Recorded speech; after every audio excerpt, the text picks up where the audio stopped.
Alors l'ascension du Puy-de-Dôme, selon le Tour de France, elle commence depuis Clermont-Ferrand, une ascension de plus de 10 km.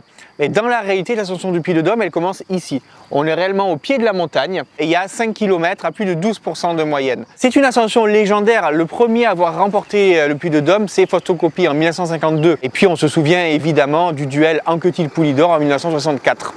Allez, c'est parti, je vous montre l'ascension. La route du Puy-de-Dôme, elle est fermée à la circulation en temps normal. On a eu une autorisation pour les besoins de cette vidéo. Mais les cyclistes peuvent accéder. Il y a quelques journées par an qui sont ouvertes exclusivement au vélo. Ça c'est bien. Et puis bon, vous pouvez toujours monter par le train.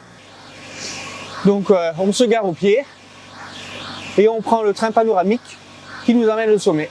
Pour ma part, c'est à vélo, par la force de mes jambes. Alors, vous allez voir, l'ascension du Puy-de-Dôme, il n'y a pas de virage.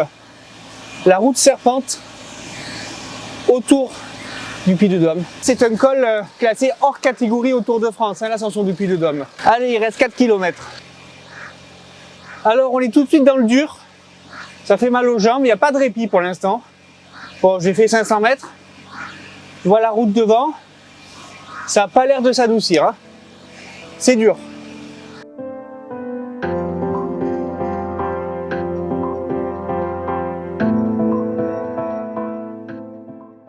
Alors quand je vois le braquet, sur mon vélo aujourd'hui j'ai un pédalier avec un petit bateau de 39 dents et derrière 29.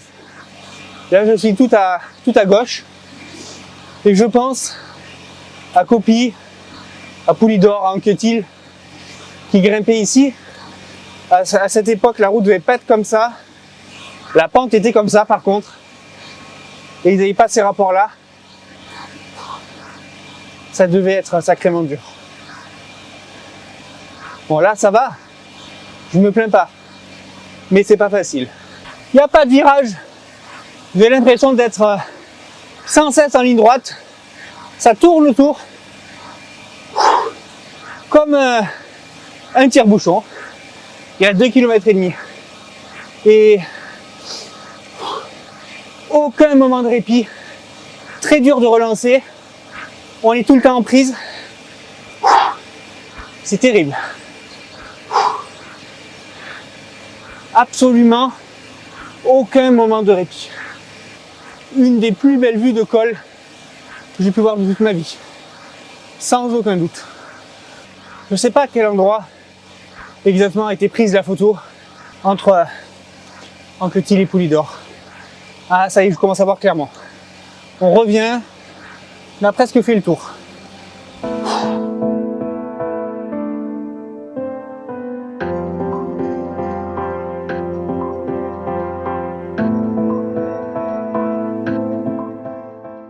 Bon, il doit nous rester à peu près 1 km jusqu'au sommet. Le sommet est là. On voit les monts d'Or. On a une vue panoramique sur tout le Puy-de-Dôme. C'est le point le plus haut hein, du département. On pourrait se croire au Ventoux en Provence, si ce n'est qu'il y a de la végétation.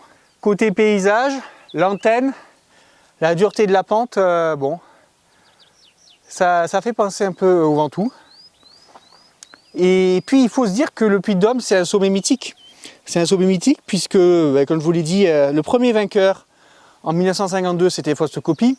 La même année, Fausto Coppi remporte aussi l'Alpe d'Huez. Il est premier au sommet. Voilà, un champion mythique qui a rendu ces deux sommets mythiques. J'ai pu admirer la vue, j'ai pu surtout reprendre mon souffle, ça va mieux. Bon, j'ai pas vu combien il restait encore, je pense 1 km, pas plus. On voit bien le sommet, il est plus trop loin. Il va y avoir encore 50 mètres de dénivelé. Allez, hop là. Allez, on arrive.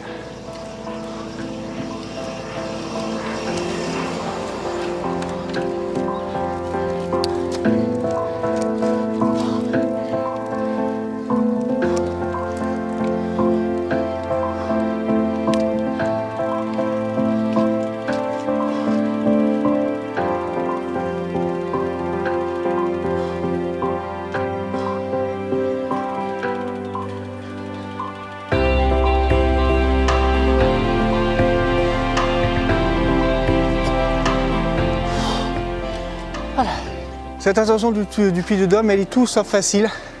C'est une ascension pour hommes très forts. Il n'y a pas un mètre de récupération, pas de virage, pas de replage qu'au sommet. De la barrière en bas jusqu'ici, 4 km 4, c'est terrible. Ça mérite sa légende, ça mérite sa classification color catégorie. Puis voilà, cette vue,